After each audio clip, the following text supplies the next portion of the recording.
સોમનાથથી Ayodhya train શરૂ કરવા ધારાસભ્યની માંગ।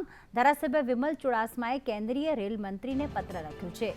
યાત્રાધામ સોમનાથથી અયોધ્યા સુધી ટ્રેન શરૂ કરવા માંગ કરવામાં આવી છે। સોમનાથથી અયોધ્યા ટ્રેન શરૂ કરવા સોમનાથના ધારાસભ્યની માંગ છે।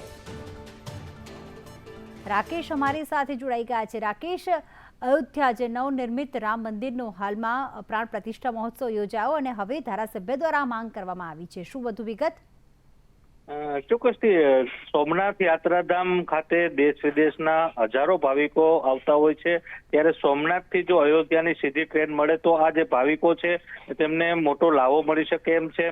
આ માટે સોમનાથના કોંગ્રેસ ધારાસભ્ય વિમલ ચુડાસમાએ કેન્દ્રીય મંત્રી અશ્વિની વૈષ્ણવને એક લેખિત પત્ર દ્વારા જાણ કરી છે અને સોમનાથથી અયોધ્યાની ટ્રેન શરૂ કરવા માંગ કરવામાં આવી છે।